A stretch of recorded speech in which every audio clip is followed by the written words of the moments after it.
Bienvenue sur On Mind Partage d'un coach, le podcast des coachs inspirants. Je suis Vincent Lopez, coach professionnel certifié spécialisé en éducation et en parentalité positive. Mon objectif, démocratiser un coaching de qualité qui s'appuie sur un code de déontologie éprouvé. Pour ça, en partenariat avec B-Coaching, je te présente chaque semaine une partie d'interviews de coachs professionnels, des experts passionnés et accessibles. Je te propose un voyage inspirant avec des coachs qui vont te présenter leur parcours authentique avec toutes les étapes qu'ils ont traversées. Leurs défis, leurs échecs et leurs réussites vont enrichir ta propre expérience. Et on ne s'arrête pas aux témoignages. Ils vont également te partager leur vision unique du coaching et te présenter des outils précieux pour t'aider toi ou tes clients à atteindre vos objectifs. Pour ne rien rater de l'émission, pense à t'abonner dès maintenant et ainsi rejoindre la communauté On Mind. Bonne écoute! Salut à toutes et à tous, comment ça va aujourd'hui? Super content de te retrouver pour ce 50e épisode de On Mind Partage de coach, le podcast des coachs inspirants. Alors aujourd'hui, on termine en beauté notre échange passionnant avec Frédéric Linker, ancien sportif, magicien, commercial, formateur, coach et ce qui nous intéresse particulièrement aujourd'hui, le fondateur de Motivé pour. C'est cette société de coaching et de formation qui accompagne entreprises et particuliers dans le développement de leur intelligence situationnelle. Alors, si tu n'as pas encore écouté les épisodes précédents, je t'encourage vivement à y jeter une petite oreille. On a déjà plongé dans des discussions fascinantes sur l'évolution du coaching et la sélection de bons outils. Dans cet épisode, aujourd'hui, on va aller encore plus loin et explorer avec Fred son approche unique, le fameux Selfie Coach dont je t'ai déjà parlé plein de fois sur cette émission, un outil ou plutôt, comme il préfère le nommer, une approche qui te permet d'analyser ton état d'esprit pour t'adapter à chaque situation. Imagine pouvoir en un simple changement de pièce mentale transformer ta motivation, ton bien-être et ta performance. Alors tu te demandes de quoi je parle? Écoute bien cet épisode. Mais c'est pas tout, on va aussi découvrir les coulisses de la communauté B-Coaching, mon partenaire sur ce podcast, et cette communauté dans laquelle Fred il a noué des liens avec des coachs et des formateurs qui, comme lui, sont passionnés par l'apprentissage, par l'évolution dans le domaine du coaching.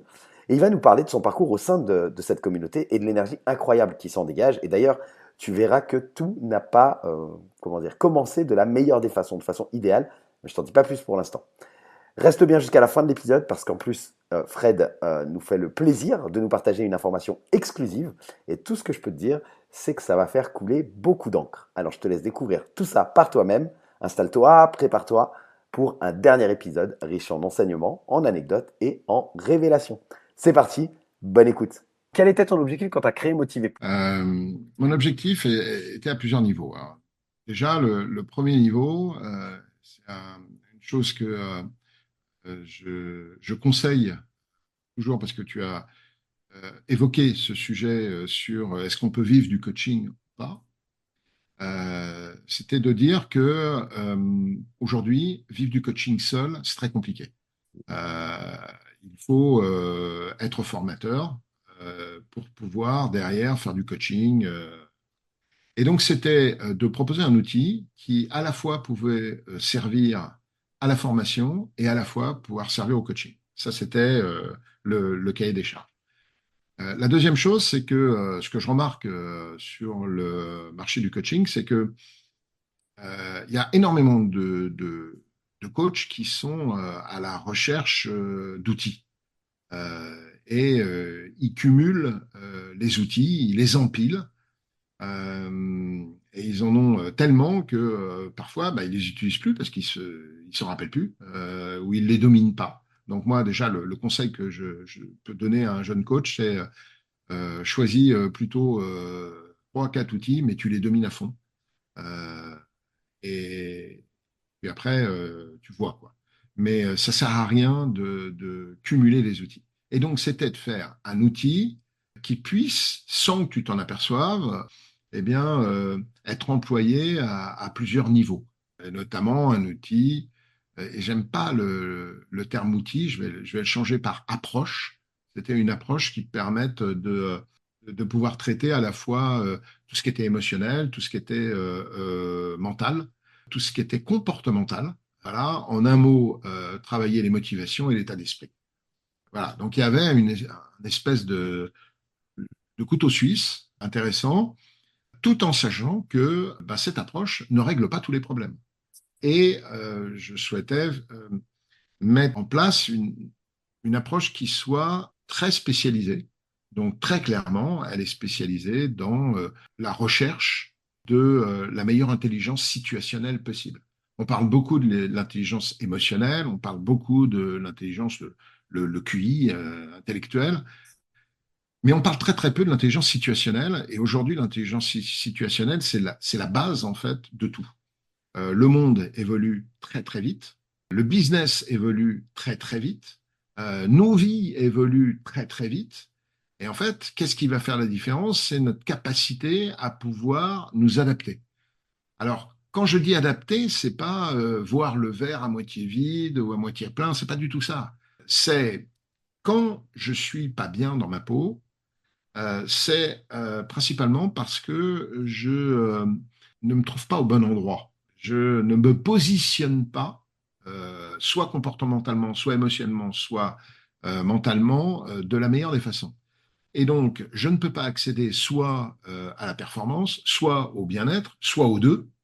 Et juste en changeant quelques critères, eh bien, je peux y accéder. Et c'était ça le but, le troisième but de cet outil, c'était permettre à une personne de pouvoir utiliser un outil simple qui allait non seulement lui apporter un bilan de là où elle en était, mais en plus lui apporter des solutions de changement pour justement pouvoir s'adapter, et s'adapter pour elle ou s'adapter pour quelqu'un d'autre, peu importe, mais de pouvoir travailler son intelligence situationnelle en clair face à n'importe quelle situation, trouver la meilleure approche possible qui permettait d'accéder à la performance, au bien-être.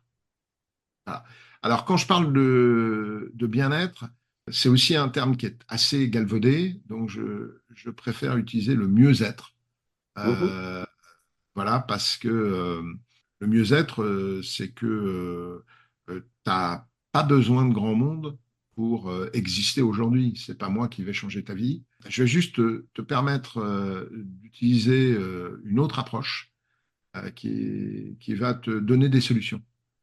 Des solutions peut-être que tu n'as pas visualisées, identifiées aujourd'hui. Voilà. C'était ça l'objectif, les trois objectifs en fait de Motiver pour. Ok. Mais Motiver pour, c'est aussi une entreprise à caractère humaine. Donc, j'ai beaucoup, beaucoup d'attentes là-dessus. C'est-à-dire que les personnes qui travaillent avec moi ont cette approche, justement, qui permettent de transformer tout problème en solution. C'est un travail compliqué parce que le cerveau, c'est un feignant. Et donc, il adore parler des problèmes parce que c'est beaucoup moins preneur d'énergie. Parler de solutions, bah, ça demande quand même une réflexion. Et donc, la question, c'est comment est-ce qu'on peut s'orienter solution et arrêter de penser problème. Et justement, eh bien, cette approche permet de le faire de façon très simple. Excellent. J'adore le côté orienté solution. J'aime beaucoup cette vision, enfin, que moi j'appelle vision du monde du verre à moitié plein, quoi. Tu vois, de se dire, OK, bah, il y a des problèmes, mais en fait, je vais penser à la solution, à comment résoudre ce problème et le prendre comme un challenge. Et c'est ce que tu décris par rapport à cette approche. Pour les gens qui ne le connaissent pas, moi, je connais un petit peu l'outil, donc forcément, et j'en ai parlé à plusieurs reprises sur ce podcast parce que je suis convaincu de l'utilité. Comment tu pourrais expliquer cette approche et le selfie à quelqu'un qui ne le connaît pas? Comment tu le décrirais? Alors déjà, expliquer le selfie, je peux paraître un peu gonflé après tout ce que je viens de dire sur les outils, voilà. Et c'est pour ça que je refuse le mot outil, mais c'est plutôt une approche, parce que je ne vais pas te dire qui tu es. Et ça, je trouve ça insupportable. Dès que quelqu'un commence à me dire qui je suis, même moi, j'ai du mal à savoir qui je suis, alors c'est pas toi qui vas me l'expliquer. Donc, ce qui m'intéresse plutôt, c'est pas tellement ce que je dis ou ce que je fais, c'est pourquoi je le dis et pourquoi je le fais. Et ça s'appelle la motivation. Voilà. Et en cela, Michael Apter a fait des études qui sont vraiment très, très intéressantes. Alors, expliquer l'outil, c'est un outil en fait qui est graphique. Donc, c'est plutôt un outil qui se voit que ce qui s'explique. Alors, pourquoi il est graphique? Eh bien, parce que je viens, comme je te l'ai dit, du monde de la magie. Et dans la magie, on utilise un outil qui est très intéressant, qui permet de mémoriser beaucoup de choses. Ça s'appelle le palais mental. Euh, donc, ça vient des Grecs. C'est pas d'hier. Et ça permet, en rangeant dans des pièces des objets, de pouvoir eh bien, redonner la liste des objets que tu as posés dans chaque pièce. Et moi, j'avais une difficulté en formation et en coaching, c'était d'avoir un langage commun, simple, dont les gens se rappellent. Et je voulais pas que ça soit simpliste, je voulais que ça soit simple. Mhm. Alors, Mhm. quand je te dis simpliste, c'est voilà, il y a des tas de méthodes que je trouve très simplistes. L'homme est un peu plus compliqué que ça. Donc, je voulais rester dans une simplicité, mais une simplicité qui soit quand même très intéressante, très riche. Donc, j'ai fait appel à une capacité du cerveau qui s'appelle la visualisation, qui permet en fait de se rappeler très simplement de choses en imaginant, en ayant une image en tête. Et j'ai donc créé un plan. Voilà. Le selfie, c'est une représentation graphique de notre état d'esprit. Donc c'est un plan qui est composé de deux halls, et dans chaque hall, tu retrouveras quatre pièces. Donc c'est hyper simple, tu as huit pièces, deux halls. Mais pour autant, je ne vais pas te dire que tu n'es que dans une pièce au moment où tu me parles. Non, non, ce serait beaucoup trop simple et ça serait donc simpliste. Je vais te parler de motivation. Et l'état d'esprit, d'après Michael Apter, c'est la combinaison de quatre motivations. Donc, au minimum, tu es dans quatre pièces en même temps. Mais ces quatre pièces sont tellement indépendantes et complémentaires que ça va donner ton état d'esprit. Donc, c'est très simple. Donc, pour pouvoir changer, bah, c'est hyper facile. Je vais te dire, bah, tu veux changer, bah, tu n'as qu'à changer de pièce. Si tu changes au moins une pièce sur les quatre que tu as activées fortement, bah forcément ton état d'esprit va changer immédiatement. Donc c'est très simple, c'est très fluide, ça permet de répondre en fait à deux problématiques. C'est euh, pour pouvoir changer, il faut d'abord être lucide. Et donc on part d'un bilan qui fait monter en lucidité. Et après, ça, une fois cette lucidité arrivée, eh bien, tu peux passer en psychodiversité, c'est-à-dire changer de pièce comme tu le désires. Et en changeant de pièce, tu ne vas plus voir la situation de la même manière. Ta motivation va changer, tes émotions vont changer, les valeurs que tu défends vont changer. Et ça, c'est mécanique. C'est-à-dire que ça ne vient pas comme ça du Saint-Esprit. C'est une mécanique. Par exemple, si tu me demandes de penser à l'avenir, eh bien, si je suis serein, c'est une émotion, bah, c'est que je suis tranquille sur mon avenir. Je suis donc serein. Dès que je vais sentir que l'avenir, là, ça va pas dans le sens où je veux, bah, je vais devenir anxieux. C'est mécanique. Et ces deux émotions, quelque part, sont liées. C'est la même souche, mais elles sont vécues de façon plaisante ou déplaisante. Et c'est toute là la base du système. Donc c'est très simple, c'est un plan de maison. Et chaque pièce va être plus ou moins grande. Chaque pièce va être plus ou moins éclairée. Et donc tu sauras combien de temps tu passes dans chaque émotion, dans chaque motivation, hein, dans chaque valeur, dans chaque comportement. Et tu sauras également si tu le vis de façon plaisante ou pas, en fonction de la couleur de ta pièce. C'est logique. Alors, on a, on a été très très loin avec cet outil, on l'a vraiment perfectionné.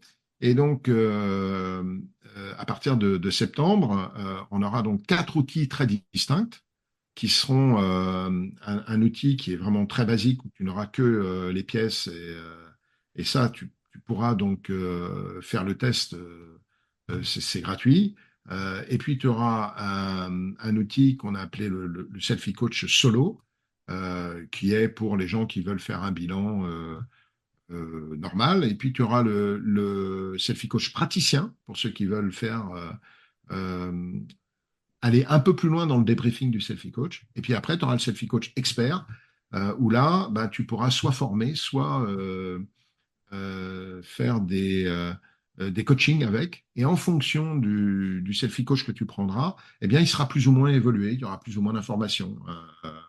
Comme ça, tu peux aller très très loin, comme tu peux rester sur un niveau très basique du système. C'est toi qui décides, donc c'est complètement ouvert. Alors, pourquoi c'est aussi simple? C'est aussi parce qu'il n'y a que 27 questions, qui peut paraître très court, hein. Euh, 20 minutes pour le remplir, donc c'est pas très long.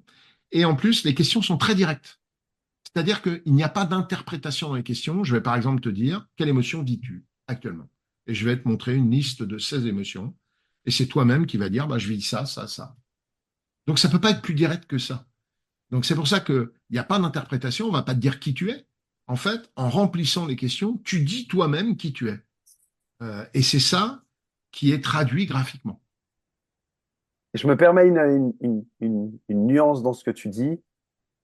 En répondant aux questions, tu dis toi-même qui tu penses être, peut-être. Oui, tout à fait, Je tu as me raison. permets cette nuance-là parce que tu l'as cité et je mets juste le doigt là-dessus, parce que c'est pour ça que je me permets de te couper. Euh, c'est difficile pour les gens, souvent, pas tout le temps et pas pour tout le monde, bien sûr, mais c'est souvent difficile de mettre un mot sur les émotions qu'on ressent. Tu vas les identifier. Et donc, en répondant à une question directe sur une émotion que tu ressens, bah, tu vas dire ce que tu penses qui est bon, ce que tu penses ressentir, mais pour autant, c'est peut-être pas ça. Et je fais exprès de mettre le doigt là-dessus parce que je trouve que une des puissantes, parce que bon, moi, je trouve cet outil extraordinaire tellement il est simple et complexe, c'est-à-dire qu'il paraît très simple, mais il va tellement loin que il permet aussi de mettre le doigt sur bah, ce qu'on appelle les émotions miroirs ou les choses comme ça, que les personnes vont exprimer une émotion et qu'en fait, il y en a une autre cachée derrière. Donc voilà, c'est pour ça que je me permets de t'arrêter là-dessus. Les émotions raquettent. Alors, il y Raquette, a, ouais, merci, pardon. et il y a, une chose aussi qu'il faut comprendre, c'est que euh, c'est donc pas un profil de personnalité. Mhm. C'est donc un bilan de ton état d'esprit. Ce bilan peut changer, même dans la journée. Parce qu'il suffit que tu traverses une situation différente, hop, ton bilan il est différent. C'est souvent une question qu'on me posait, est-ce que quand on fait des profils de personnalité, on est pareil à la maison, on est pareil au boulot? Et en fait, la théorie disait, bah non, on est les mêmes, mais bon, voilà, ça ramait un peu hein, pour répondre à ce genre de questions. Là, il y a plus ce problème-là, parce qu'on va te dire, mais c'est la situation qui va créer ton bilan. Donc, il y a deux choses qu'il faut comprendre. C'est un, c'est un bilan que tu peux refaire 4 fois, Mhm. 6 mois. Et plus tu vas le refaire, plus justement, tu vas monter en lucidité sur les émotions que tu vis. Parce que au fur et à mesure du coaching ou de la formation, bah, tu vas comprendre la mécanique. Et donc, tu sauras quelle émotion. Par exemple, quelle est la différence entre la honte et la culpabilité, tu vois. Pourquoi est-ce Ouais. qu'on a mis 2 mots? Et ça, c'est une vraie question. Et tu comprends par le biais des motivations qu'il y a une vraie différence entre la honte et la culpabilité. Euh, Ça, c'est la première chose. La deuxième chose, c'est que, euh, en fait, c'est un outil qui peut être utilisé soit de façon généraliste, tu vas répondre au selfie en pensant à une situation générale, ou tu vas répondre au selfie en pensant à une situation particulière. Mhm. Par exemple, je ne sais pas, tu as une grosse réunion avec quelqu'un, voilà, tu te sens pas bien, tu passes ton selfie en répondant aux questions en fonction de Important. cet événement. Et là, tu n'auras pas du tout les mêmes résultats que si tu réponds en pensant à ce soir, tu vas rentrer, tu vas aller au ciné avec ta femme. Ça ne sera pas du tout les mêmes réponses. Est-ce que tu seras le même? Oui, globalement, tu es le même, mais tu n'as pas les mêmes motivations, tu vivras pas peut-être les mêmes émotions. Voilà. Et ça, c'est quelque chose qui fait que c'est hyper libre et c'est pas enfermant. On est bien en train de parler de quelque chose à l'instant T. Je vais pas te dire t'es comme ci, t'es comme ça. Euh, je vais te dire voilà le type d'émotion que en ce moment tu es en train d'utiliser. Voilà. Et je rajouterais que il n'y a aucune sécurité. Dire d'un test il est exact, c'est faux. C'est jamais exact un test. Parce que ça dépend de la personne qui a répondu. Peut-être que quand tu vas y répondre, t'as pas envie d'y répondre, ou tu vas le faire trop vite. Alors, on a quand même des petits points de contrôle qui nous permettent de dire, tiens, c'est bizarre ton résultat, peut-être que ça vaut le coup que tu le repasses. Mais en tout cas, ce qu'on sait, c'est que il y a qu'une seule chose qu'on sait, c'est qu'on ne sait rien, quoi. Et que le résultat n'est pas forcément à 100% vrai, mais c'est une excellente grille pour réfléchir, pour poser des questions, euh, pour échanger, pour toi réfléchir. C'est une excellente grille de lecture de la situation. Voilà. Et c'est en ça que c'est important. Hein, alors, tu vois, ces grilles-là, sur d'autres podcasts, Euh, Morgan Bourkis, le champion du monde d'apnée, en a parlé parce qu'il est aujourd'hui même formé à ces techniques et il s'en est servi lors des derniers championnats du monde. C'est intéressant parce qu'il a compris, grâce à justement ce plan, eh bien, pourquoi, dans quelle pièce il était mentalement et pourquoi il n'arrivait pas à casser son plafond de verre. Et en changeant de pièce, eh bien, il a cassé son plafond de verre. Il est passé de 89 mètres à 91 mètres. Donc, on est en train de parler de plongée en apnée sans palme. Hein, ça s'appelle le poids constant sans palme. Donc, c'est la plus pure des références d'apnée. Bon, c'est 2 mètres, c'est énorme. Et c'est pas 2 mètres, en fait, c'est 4 mètres, puisque tu fais 2 mètres aller, 2 mètres retour. Et donc, il a réussi et il a explosé tout le monde au dernier championnat du monde. Il avait un sourire banane. Pourquoi? Parce qu'il s'est aperçu que, eh bien, en fin de compte, lui, ce qui était important, c'est de prendre du plaisir. Euh, et, et pas tellement de gagner. Gagner, c'était une conséquence pour lui. Mais ce n'était pas un objectif, ce n'était pas une motivation. Lui, ce qu'il voulait, c'était faire bien ce qu'il avait à faire, ne pas mettre son corps en danger et prendre un plaisir de dingue. Et bien ça, il l'a eu identifié grâce au selfie. Voilà, ça lui a permis de comprendre cette mécanique. C'était génial. Hein. J'ai lu tu vois, un article de Léon Marchand qui parle aussi de cette recherche du plaisir. Et que pour lui, depuis qu'il a compris ça, eh bien, ça a changé complètement son approche de la compétition. Alors attention, je ne dis pas que c'est la solution pour tous les sportifs. Ah non, Je dis que le concernant, c'était le déplacement qu'il fallait qu'il fasse dans cette maison que j'ai appelée la maison des métaphores, parce que méta, c'est la prise de hauteur que tu prends mhm, sur la situation, et fort, parce que ça te rend forte, cette prise de hauteur. Parce que tu vas développer quelque chose qui est important, c'est le choix. Tu vas avoir le choix d'être là où tu es le mieux. mhm, mhm, Et donc, dans ma maison, de changer de pièce. Et ce choix, c'est royal. Et quand tu fais jouer à ça, par exemple, en formation euh, aux gens, les gens comprennent tout de suite. Ils se disent, mais oui, mais pourquoi je reste dans cette pièce? Parce que si je vais dans cette pièce, voilà ce que je vais vivre.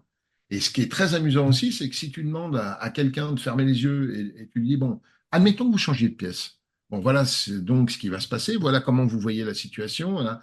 Qu'est-ce que vous ressentez là? Comment vous voyez les choses? Qu'est-ce que ça vous apporte? Si la personne te dit, mais rien du tout, ben voilà, tu sais que cette pièce, il faut pas qu'elle y aille. C'est pas la solution pour elle. Mais il y en a encore 7 autres qui l'attendent et qui peuvent lui apporter des solutions. Et c'est ça qui est top dans le selfie, c'est que ça ne te dit pas qu'il existe qu'une seule solution.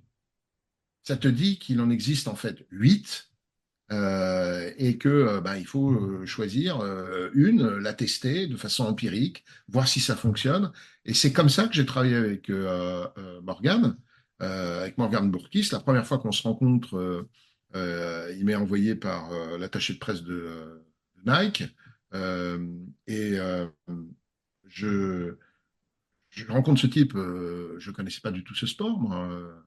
Et on se rencontre à la piscine municipale. Lui, il vient de Marseille, hein, il vient en région parisienne.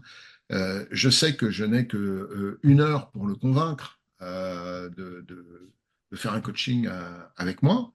Je ne sais même pas si moi je suis sa solution. Mhm. Donc il y a ça aussi, c'est un rapport entre les deux. Donc je le vois plonger en se préparant, en se concentrant, il fait du yoga, voilà. Et puis je regarde cette préparation, il fait 5 longueurs de bassin sous l'eau. Bon, toute personne normale, une longueur, on est déjà champion du monde, hein. Lui, il en fait 5 d'affilée. Je regarde, c'est extraterrestre, hein. Je le vois sortir et il m'annonce qu'il va en faire 5 fois de suite. Ça, c'est son entraînement tous les matins. Bon. Donc, je me dis, ce qui serait intéressant, c'est de lui montrer que s'il change de pièce, est-ce que ça va changer sa facilité? Et donc, sans lui dire, je vais l'amener à changer de pièce, en discutant avec lui d'une certaine manière, en lui posant certaines questions, et automatiquement, mentalement, il va changer de pièce. La deuxième fois, c'est pas du tout une pièce qui lui convient. Il ressort, il commence à être agacé. La troisième fois, pareil, ça lui convient pas. Il ressort, il me dit bon, on va s'arrêter là. Alors je lui dis écoute, fais comme tu veux, hein. En fait, en lui disant ça, c'était aussi lui faire visiter une autre pièce. Donc là, il fait le quatrième passage.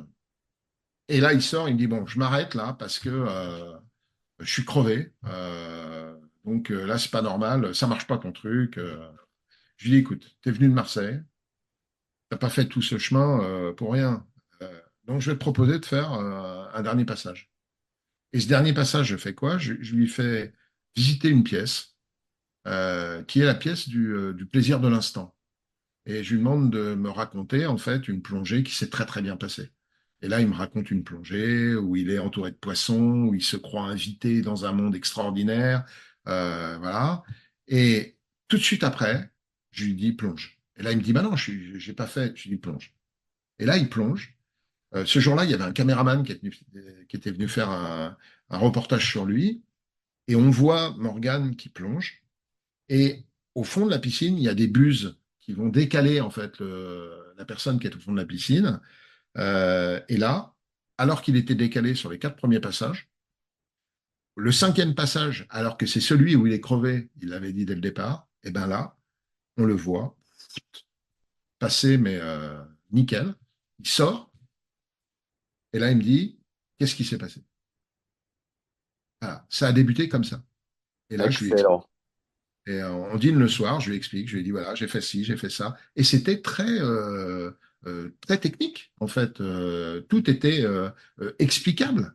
Il va adopter cette technique et il comprend un truc, c'est que la notion de liberté est très importante chez lui et de créativité. Et donc, il va, au dernier championnat du monde, se préparer en montagne à l'aide d'une machine qui va euh,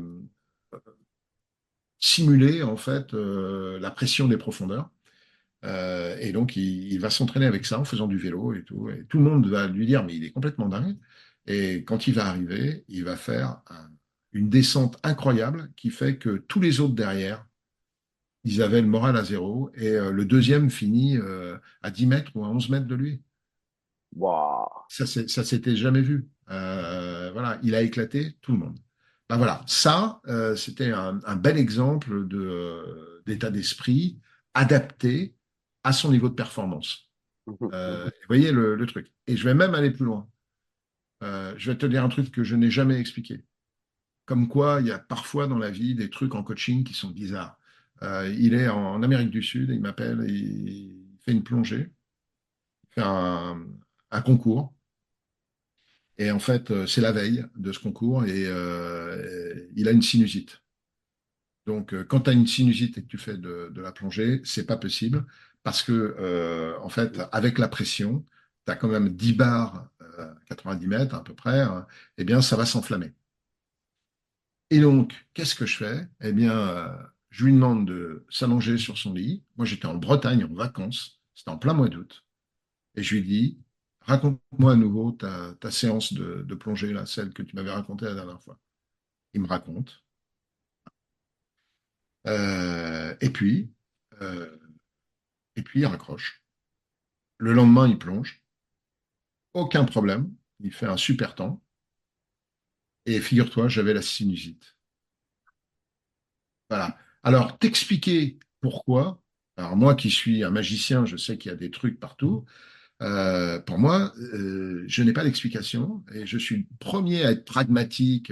Mais là, je t'avoue, pourquoi? Qu'est-ce qui s'est passé dans mon cerveau pour que je ne sais pas. C'est comme si j'avais pris son poids et le lendemain, il a eu à nouveau la sinusite et moi, je l'avais plus.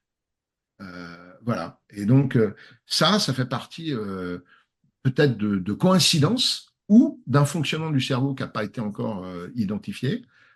Mais c'est vraiment ce qui s'est passé. Voilà. Excellent. Et il y a des choses comme ça qui sont incroyables, mais pourquoi pas?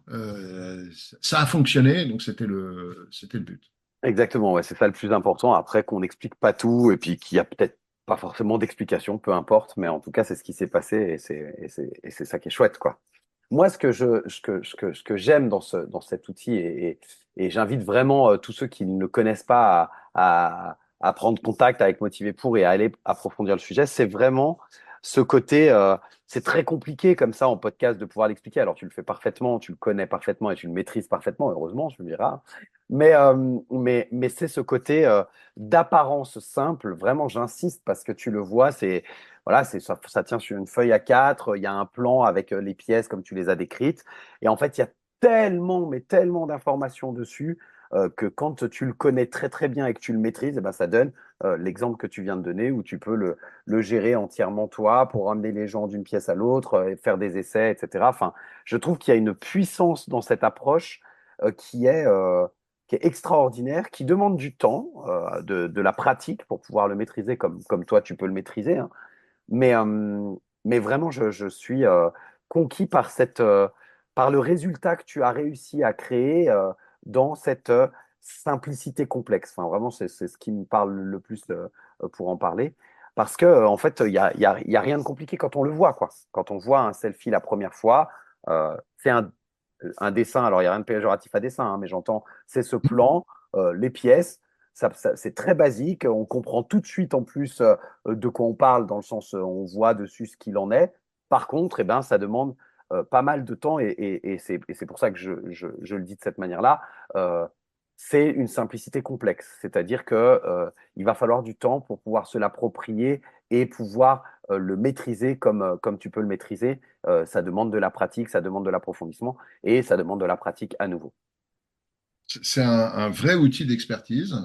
Et l'avantage de cet outil, c'est que tu n'es pas obligé de l'utiliser avec tout. En fait, ce plan, comme je te le disais, est divisé en deux halls. Tu as quatre ailes et tu as huit pièces. Bah, tu peux l'utiliser avec les deux halls uniquement.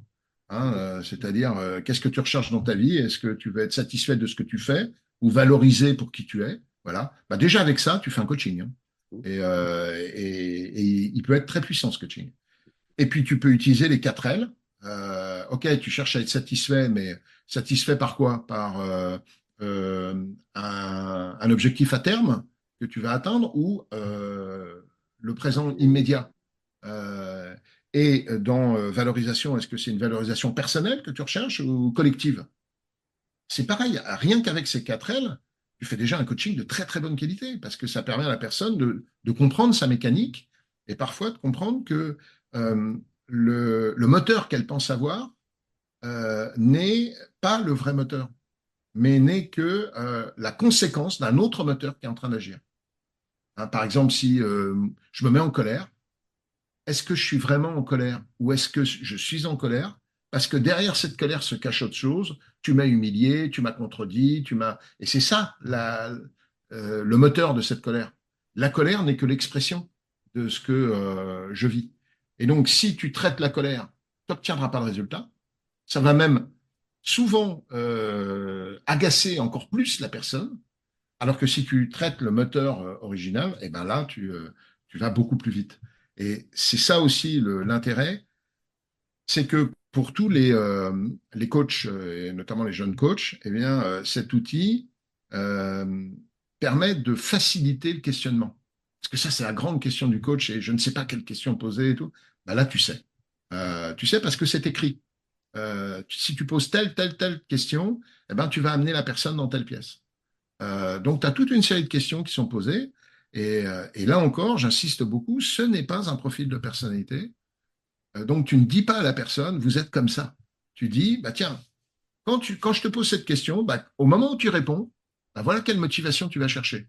Est-ce que cette motivation, elle est facile pour toi ou elle n'est pas facile? Qu'est-ce que ça déclenche chez toi? Voilà. Et c'est très OK. C'est pas enfermant.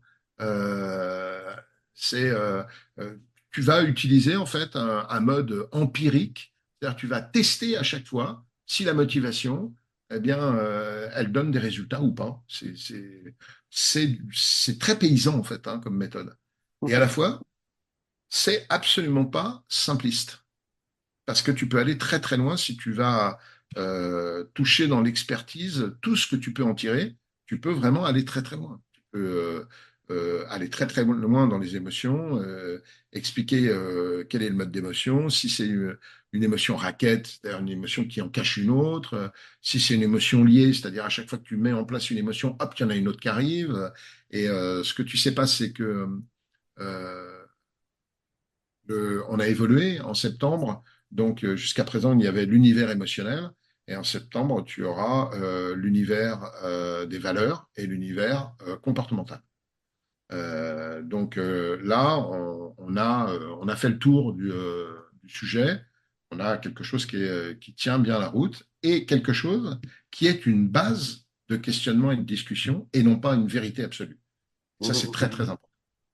Ouais, c'est super important et ça répond en plus à la question que je voulais te poser, qui était de savoir en fait, comment cette approche du selfie coach, elle peut servir, aider des coachs pour qu'ils puissent accompagner au mieux leurs clients, mieux les comprendre, etc. Et ça répond à ça, c'est vraiment ce côté, c'est un support pour le coach qui lui permet de savoir quelles questions poser, mais pour autant, ça ne donne pas de vérité. Tu l'as dit d'ailleurs hein, quand tu présentais l'approche et quand au début tu as parlé de motiver pour et du selfie coach, tu l'as très bien dit, il n'y a aucune certitude. Quand on avait discuté tous les deux en amont, tu parlais de la probabilité et de cette sphère de la probabilité dans laquelle on est lorsqu'on utilise cette approche-là, mais également de manière générale. Tu en parlais également en magie, je crois, ce côté de probabilité. Donc c'est exactement ça, c'est qu'il y a aucune certitude là-dessus. Par contre, ça te permet de pouvoir questionner et que ton coaché ensuite, c'est lui qui va te dire si ça va dans la bonne direction ou pas pour cette situation donnée, etc. Et tu l'as également dit, mais je le répète, j'insiste parce que c'est important, ce n'est pas un test de personnalité et c'est vraiment situationnel et non une vérité absolue, quoi. Oui, tout à fait. Alors, tu vois, le côté réflexe peut être étonnant, c'est-à-dire que si je te demande, ou si je demande à tous les gens qui sont en train d'écouter de penser un chiffre entre 5 et 10, eh bien, si on obtient les résultats, tu verras que beaucoup de gens ont pensé 7. Voilà. Bah, ça, c'est le coup d'avance du magicien. Le magicien, il sait qu'il y a de grandes chances pour que la personne dise 7. Alors, est-ce que ça a été prouvé scientifiquement? Non, mais le fait est que moi qui fais de la magie depuis tout petit, à chaque fois que je fais cette expérience, 7, 8 fois sur 10, les gens me disent 7. Et puis, s'ils me disent 8, 9 ou 6, j'ai une solution de rechange. Et donc, tu as d'autres pièces accessibles dans le plan, hein. Et puis, si par contre, ils me disent 5 ou 10, je suis embêté parce que j'ai pas de solution, donc je rame un peu, mais je vais reformuler en disant non, non, entre 5 et 10. Donc 6, 7, 8, 9, c'est les moins bonnes, mais c'est moins de 1% de la population. Donc je prends pas trop de risques. Et surtout, tu vois rapidement quand tu es magicien, quelle personne va plutôt te dire 5 ou 10 pour te coincer, et quelle personne est plus susceptible de dire de 6 à 9. Voilà. Et ça s'explique pas. Tu le sens. C'est comme ça. Voilà. Mais ça demanderait à être étudié et peut-être à analyser un peu plus profondément. On n'en a pas eu l'occasion, mais pourquoi pas? Tout est possible. Ouais, complètement, hein. Complètement. Trop bien. Écoute, on a fait, je crois, un très bon tour. On a parlé de beaucoup, beaucoup, beaucoup de choses. Le dernier sujet que j'aimerais aborder avec toi, si tu es OK, c'est B-Coaching, la communauté B-Coaching, et parce que c'est grâce à elle qu'on est ensemble aujourd'hui. C'est par le biais de B-Coaching, moi, que je t'ai rencontré et que j'ai découvert Motivé pour et cette approche. Est-ce que tu peux nous parler de ton histoire, ta rencontre, ton lien avec B-Coaching? Alors, c'est un lien qui a plutôt euh, mal débuté. OK. Voilà, c'est drôle. Parce que, en fait, j'entends parler sur un chat, j'entends parler de deux personnes qui mettent en place un groupe WhatsApp qui s'appelle BI Coaching et que c'est vachement bien, que ça bouge et tout. Alors moi, bah, j'y vais, voilà, pour voir ce qui s'y passe et tout. Et puis effectivement, ça bouge. Il y a beaucoup de gens qui proposent des choses. Et moi, je suis à l'époque au début du selfie coach. OK. Et de façon complètement naïve, et maintenant, quand j'y pense, je me dis, bah oui, évidemment, Fred, eh bien, je dis, bah écoutez, je vous propose de passer un selfie, je vous l'offre. Et je l'offre à la communauté. Les gens qui veulent le tester, bah, je leur offre. Et là, je ne comprends pas encore que, oui, il y a quand même des gens qui gèrent euh, le groupe et qu'on ne fait pas n'importe quoi. Voilà, ça peut aller dans des intérêts peut-être pas exactement ceux qu'ils ont envie d'atteindre et tout. Donc, je reçois immédiatement un coup de fil de Michael, qui est un des deux créateurs, Michael et Alexandre, et Michael qui me remonte les bretelles. Qui me dit mais qui tu es, pourquoi tu fais ça, et moi de façon mais complètement pure. Moi, c'était vraiment pour apporter quelque chose. Je leur dis, bah, non, non, mais il n'y a pas de problème. Si ça vous gêne, moi, je le retire. Et je retire immédiatement le truc. Parce que, en fait, c'était pas mercantile du tout. C'était Mm. vraiment pour partager mon enthousiasme. J'étais en pleine création. Voilà.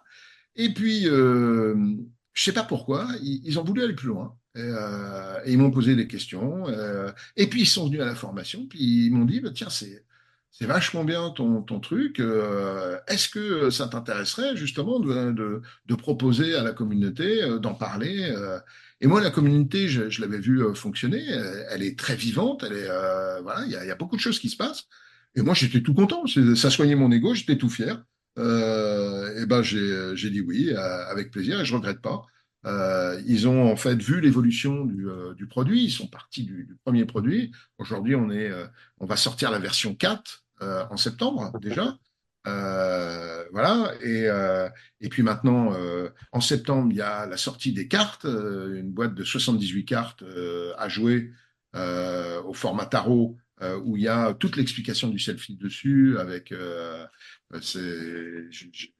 j'ai mis plus d'un an à les concevoir et avec un graphiste et tout, ça va être super joli. En tout cas, moi, je trouve ça beau et je suis très content du résultat. Et puis, il y a le plateau numérique, le nouveau plateau numérique qui va sortir, c'est-à-dire un plateau interactif avec donc les nouvelles cartes, bien évidemment. Et puis, il y a plein de groupes de travail qui se sont créés parce qu'en fait, le selfie, c'est quoi? C'est comme un logiciel ouvert, un peu comme Firefox, si tu veux. Et puis, ben, les gens peuvent se l'approprier et créer des selfie coach. Donc là, moi, je travaille avec quelqu'un du groupe Nathalie, en l'occurrence, sur le selfie coach vente. Il y a un selfie coach management, il y a un selfie coach euh, préparation mentale, il y a un selfie coach intelligence collective. Enfin, il y a des tas de selfie coachs qui sont en train de sortir, qui sont le fruit de groupes de travail qui se disent, bah tiens, est-ce qu'on peut pas adapter le selfie coach à une compétence ou à un objectif et c'est le cas, parce qu'en fait, le selfie coach, c'est quelque chose d'universel, de transversal, donc on peut l'adapter absolument à n'importe quoi, à n'importe quelle problématique. Ça vous donnera un bon résultat. En préparation mentale, c'est assez incroyable ce qu'on peut faire avec, parce que tout de suite, on comprend quel est l'état d'esprit de l'équipe ou d'une personne dans l'équipe. C'est vachement intéressant. Donc, il y a plein de choses qui vont sortir. Puis surtout, euh, il y a un livre qui va sortir, premier trimestre donc 2025, chez Duno, qui va s'appeler le Selfie Coach. Duno a fait confiance au produit également. Et ils m'ont proposé d'écrire un livre. Euh, et c'est génial, je suis super content. Et d'ailleurs, là, tu vois, au mois d'août, ben moi, ça va être très studieux parce que je dois rendre fin du mois le manuscrit pour relecture. Et donc, je vais travailler tout le mois d'août sur l'écriture de ce livre. Alors, j'ai déjà tout en tête, mais entre avoir en tête et puis écrire, c'est deux choses qui sont différentes. Mais en tout cas, rien que la conception des 78 cartes donne une très bonne base au bouquin. Et j'espère que c'est un bouquin qui plaira et qui apportera des choses aux personnes qui pourront le lire. En tout cas, c'est comme ça que je le conçois. Trop Voilà. bien, trop bien. Bah, félicitations, franchement, bravo. Et je te souhaite vraiment que tout ça, ça aille toucher un maximum de monde, parce que moi, je suis assez convaincu des bienfaits de ce que tu es en train de faire. Donc, je pense que ça peut vraiment être très bénéfique. Enfin, vraiment, je suis un fervent admirateur du parcours, du monsieur et de l'approche. Donc, bravo, vraiment. Et ça me réjouit d'autant plus de t'avoir ici. Tu vois, je me dis, c'est assez génial. Aujourd'hui, donc, toute ton approche, elle évolue et tu le dis, il y a des groupes de travail qui sont mis en place, il y a des évolutions comment on peut dire, des réflexions qui sont portées autour de ça par l'intermédiaire de membres ou non, directs ou indirects de la communauté. Qu'est-ce qui fait que tu y restes? Qu'est-ce que ça t'apporte? Qu'est-ce qui te plaît là-dedans? Alors, une communauté, déjà, l'important, c'est les rencontres que tu fais. J'ai fait des très, très belles rencontres dans cette communauté avec des gens comme Olga, comme Christophe, comme Nathalie, comme Laetitia, les deux Laetitia de cette communauté, enfin, comme toi. Voilà, et ça, c'est des belles rencontres. Donc, déjà, euh, ça, j'aime bien. Bon, je suis quelqu'un bizarrement d'assez discret, donc je ne suis pas super présent dans la communauté. Par contre, je lis tout. Et quand j'ai quelque chose à dire qui me semble intéressant, je le dis. Mais je n'interviens pas toutes les 2 secondes.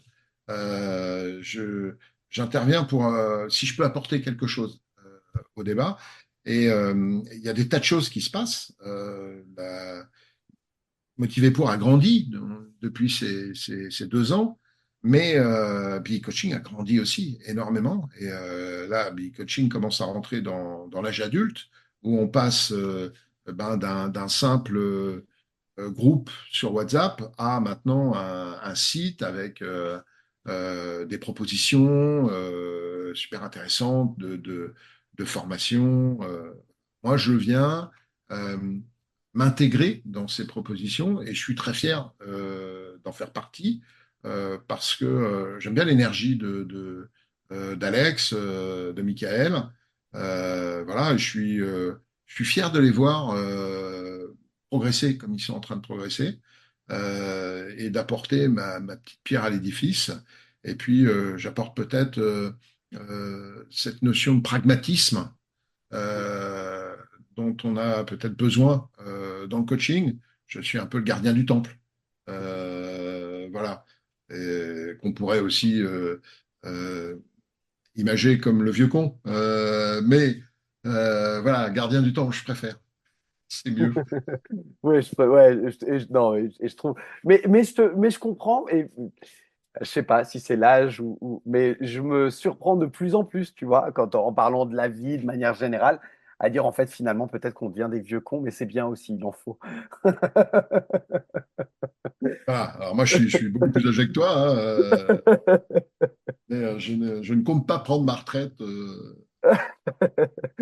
En tant que Ah, gardien du temps. voilà. Voilà, voilà. Mais c'est important, tu vois, c'est l'état d'esprit, c'est aussi dans le vieillissement. Euh, et c'est très important. Si tu gardes l'état d'esprit en pensant au futur, en pensant, tu as plus de chances de rester jeune plus longtemps. Si tu restes jeune dans ta tête plus longtemps, bah, ton corps, il a peut-être plus de chances de rester jeune aussi. Alors là encore, il n'y a pas d'études dessus, c'est pas prouvé. Mais en tout cas, moi, je vois des gens qui sont très jeunes dans leur tête et qui fonctionnent très bien dans leur corps encore. Et je vois des gens qui attendent la retraite à 50 ans et qui ont des tas de problèmes. Voilà. Alors, bien sûr, là, je suis en train de généraliser et je prends des Oui, cas. bien sûr. Mais pour autant, ça, c'est une croyance que j'ai, c'est ma croyance. Penser futur et pas être dans hier c'était mieux, parce que c'est pas vrai. Hier c'était juste différent, c'était pas mieux. Et ce qui m'intéresse, moi, c'est que demain, ça soit mieux. Mhm, Euh, mhm. voilà. Et si je peux poser ma pierre, eh bien, je vais la poser. Voilà, c'est Bah, ça le vieux sage. entièrement d'accord, je partage cette croyance. J'ai la chance, peut-être, mais je pense que j'ai contribué à ça, à pouvoir continuer à exercer mon sport à un niveau plus que raisonnable. Moi, je joue au rugby. Et tu vois, là, suite à mon expatriation, j'ai passé 2 ans en Colombie où j'ai eu la chance de pouvoir jouer avec des joueurs très expérimentés. Et à chaque fois que je leur annonçais mon âge, personne ne me croyait parce qu'ils pensaient que j'étais beaucoup plus jeune que ça. Et c'est vrai que j'ai la chance d'avoir encore la possibilité physique de pouvoir jouer à ce sport-là, ce qui n'est pas donné à tout le monde, mais je pense que c'est aussi parce qu'il y a cette mentalité, ce positivisme et cette pensée vers l'avenir pour l'améliorer, j'espère, mais en tout cas, cette pensée vers l'avenir qui fait que l'état d'esprit fait que ton corps ensuite se sent bien. Je suis convaincu de ça, mais effectivement, c'est une croyance, peut-être ce sera prouvé un jour. Mais en tout cas, pour le moment, j'y crois très, très fermement. En tout cas, ça m'arrange. Et voilà, et ça, c'est ce que j'allais dire. Et ça m'arrange tant que ça fonctionne comme ça. Fred, je te remercie. Peut-être avant de se quitter, si l'audience devait retenir, alors il y a eu tellement de choses que ça va être compliqué ce que je te demande, mais si l'audience devait retenir qu'une seule chose de notre échange, qu'est-ce que tu leur dirais à l'audience, c'est majoritairement des coachs, des jeunes coachs ou des gens qui s'intéressent au coaching. Qu'est-ce que tu dirais à ces gens-là? Qu'est-ce que tu voudrais qu'ils retiennent de notre échange? Bon, alors, je voudrais qu'ils oublient le fait que je suis un grand bavard. Euh, et à la fois, ça m'arrive pas souvent, donc là, je me suis lâché un peu, et donc je les remercie déjà de m'avoir écouté s'ils sont toujours là. Et j'aimerais qu'ils retiennent que, en fait, si l'expérience doit servir à quelque chose, c'est à pas faire les mêmes erreurs. Et pour autant, c'est de nos erreurs que nous apprenons. Donc c'est ça toute la difficulté. Et moi, les erreurs que je n'ai pas faites, euh, c'était de me disperser. Je me suis polarisé sur des méthodes et j'ai tout fait pour devenir spécialiste de ces méthodes-là. Voilà. Donc, c'est de ne pas, euh, on va dire, multiplier tous les outils et d'oublier les outils enfermants pour aller vers des outils ouverts qui ne sont pas des outils, mais plutôt des approches. Il en existe parce que mon expérience fait que je peux dire aujourd'hui que euh, c'est quand même beaucoup plus performant.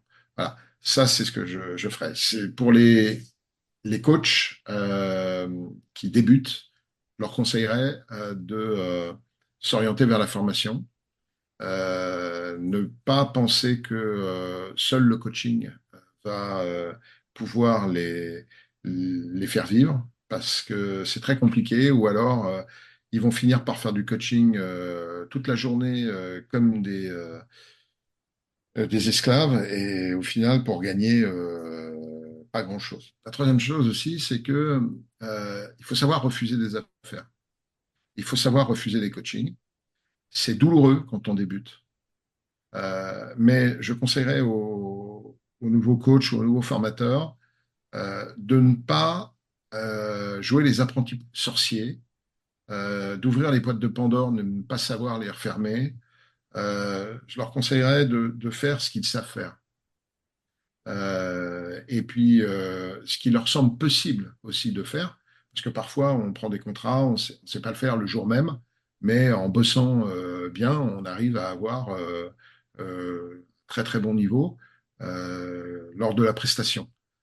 Mais c'est de rester très humble sur euh, les, la pertinence de ce métier, c'est-à-dire qu'est-ce que c'est exactement, qu'est-ce qu'ils savent faire, qu'est-ce qu'ils savent pas faire, et bien poser leurs limites. Et aussi faire attention peut-être à certains clients qui vont les amener à être instrumentalisés pour régler des problèmes dans la société qui ne sont pas de leur, euh, enfin, qui n'entrent pas dans le cadre de leur prestation. Par exemple, dire des choses qu'un manager n'a pas envie de dire, ce n'est pas le rôle d'un coach ou d'un formateur. Voilà. Un coach ou un formateur, il apporte quelque chose à quelqu'un, peut-être une autre vision, une autre façon de voir les choses, une autre approche.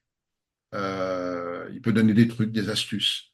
Il peut donner des méthodes, des organisations. Mais en aucun cas, il peut régler des problématiques qui sont liées à l'entreprise. Si, par exemple, une entreprise, je prends un cas évidemment totalement imaginaire, ne paye pas ses collaborateurs, le bien-être au travail, ça passe déjà par un salaire qui est correct, qui permet à être à l'aise. Voilà. Alors, on a toujours envie d'être payé plus, bien évidemment, mais parfois les problèmes ne sont pas d'ordre formation ou d'ordre coaching. Les problèmes sont des problèmes d'entreprise. L'ambiance est pourrie, les locaux sont déplorables, les conditions de travail sont mauvaises. Faut pas oublier toute cette partie-là. Faut pas croire que le coaching va régler ça. Et surtout, il faut pas se laisser prendre par cette croyance où on va nous appeler pour régler tous les problèmes. Et ça s'appelle la lucidité, ça s'appelle l'expérience. Et ça, c'est toujours important à dire aux clients, à rappeler aux clients. Maintenant, quand on est jeune et qu'on débute, bah, c'est pas facile. C'est tout. Donc, parfois, le conseil que je leur donnerais, c'est pas forcément traiter les affaires seules, mais en doublon. Et ça, c'est vachement bien parce qu'à deux, on est beaucoup plus fort. Tu vois, là, je viens de faire une intervention avec Nathalie. On était deux, et ben on était deux fois plus fort. Et c'était vachement bien. Voilà, on a été performants à nos yeux, hein, mais c'était rassurant parce que il y avait deux points de vue qui étaient complémentaires, à la fois différents et à la fois complémentaires, et ça, c'est toute la richesse. Et arrêter de croire qu'on peut tout faire tout seul, c'est faux. On peut pas. Complètement. Voilà, c'est ce que je donnerais comme conseil. Ben, merci beaucoup pour ces nombreux conseils. C'était riche. Merci pour ce moment passé ensemble. Moi, j'ai adoré cet échange. Je pense que j'aurais pu encore rester au moins 3 heures et aller creuser sur différents sujets. Donc, je te remercie pour. Je pense que j'aurais pu le faire, effectivement.